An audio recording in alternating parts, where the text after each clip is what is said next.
But anyway, my addition to this conversation, because other people have noticed this, is there's some geological clues also that don't fit. The traditional geological theory of tectonics is better than what came before, but it has some problems with other stuff. So go ahead to the next slide. There's a theory that, the tectonic theory says all these continents were actually once fitted together, and you can see how that might have been. And they're all drifting along. And they've been drifting for millions of years very slowly. But if they've been drifting for millions of years very slowly, they drift about an inch a year, you know that the pyramids are very precisely aligned to the cardinal directions. The Great Pyramid is so precisely aligned, it's more precisely aligned north, south, east, west than modern buildings that try and do that. It's not perfect, but it's very, very close. Now, it was built in 2600 BC. Here we are in 2011. So it's been drifting for 4,000 years, and it's still perfectly aligned, an inch a year. And it's also aligned with certain stars. Or Stonehenge, right? Conventional dating of Stonehenge, 3000 BC. It's still aligned with the solstice rising. So has it been drifting for 5,000 years and it's still perfectly aligned with the stars and the sun? That's hard to believe. I think there's some problems with the theory. So I found this theory by actually another West Point guy. I went to West Point. I graduated in 91. He graduated in 56. And he's got a theory of a global flood. And say, oh, Dave, I don't think there's a global flood. Well, he goes through all this geological evidence and says, actually, there was. The Grand Canyon, the remnant of the global flood. This big scar up the middle of the Atlantic, a remnant of the global flood. He uses all this geological evidence. And the more I read his theory, the more I realized this could explain a lot of the connections that we find in, and I talk about those in the book. But so if you just bear with me, I'm not going to go into the whole global flood. I'll show you a couple more connections. So go to the next slide. This theory says that global flood actually caused the mountains to rise up in a rapid way, not a slow way, and that caused a tilt in the earth. And that's why Antarctica today is down at the South Pole, but it didn't used to be there. And that's why there's all these fossils in the South Pole of like big trees. Same thing way up north. There's fossilized trees or fossilized animals that can never have survived way up there. And this event, there's physics behind this. This is all, you can see the vectors, initiated precession. So if there was a global flood that initiated precession, and there was people that survived it, or that saw, hey, wait a minute, there's something different about the sky, then they would encode that. You would expect them to say, that's pretty important, and encode that in all their mythology and their monuments, and I think that's exactly what they did. There's tons of monuments around the world that are lined up with and have precessional numbers. So that's what the book's about. It's kind of hard to summarize really quickly, but there's other evidence, real quick. I'll show you a couple more slides, and then we'll leave off. Go ahead to the next one, Ron. So there's Antarctica. We can put a Norwegian flag there, right? The Norwegians got there first. What year, by the way? December of 1911. Here we are, 2011. So we'll have a big 100th year celebration of that, I'm sure. So there's actually, evidence in Antarctica. It's a very important place for coming up with clues. We'll go on to the next slide. Here's the Pyramid of the Sun at Teotihuacan. Very interesting. There's connections between this and the Great Pyramid in terms of the ratios, the height. If you multiply the height times 4 pi, you get the perimeter of the base. Great Pyramid, if you multiply the height times 2 pi, you get the perimeter of the base. It's very hard to say, oh, that's just coincidental. They just multiply the height times pi. And actually, the base of this is 97% of the size of the base of the Great Pyramid. So the bases are very similar in size. Just this one's a lot shorter.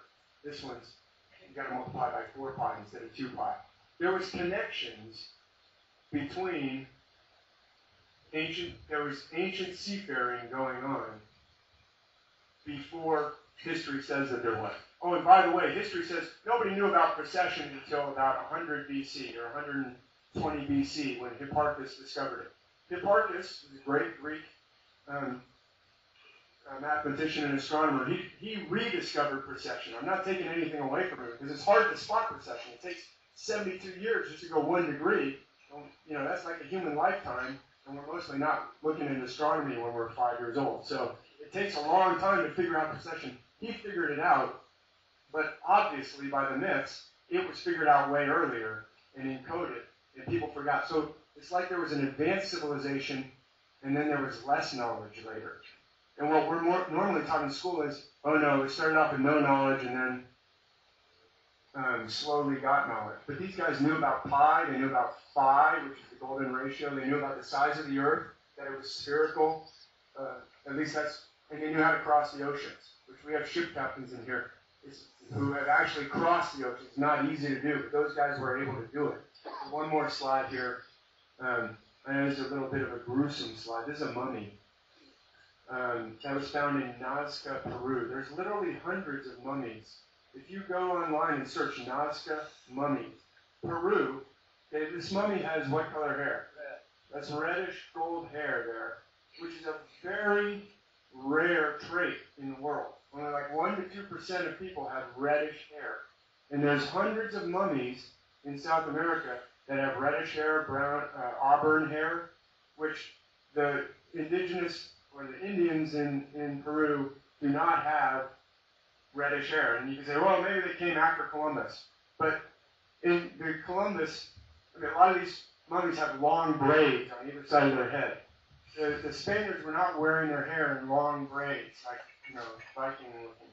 So I bring that up. Also, like Ramses II, the Pharaoh Ramses, if you look at his mummy, he had red hair, and they've actually done tests of the roots to show it was actually, that's his actual color, it wasn't dyed.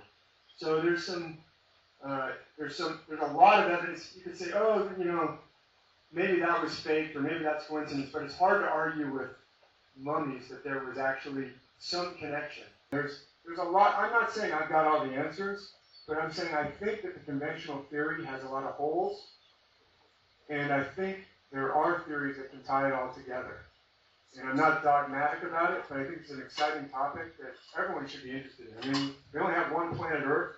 Everyone you meet is from the same planet. They should be interested in the planet. And everyone we meet, if there was a flood and people survived it, then we're all descendants of whoever survived the flood. We're all more closely related. All the different ethnicities are actually a lot more closely related than I think people let on.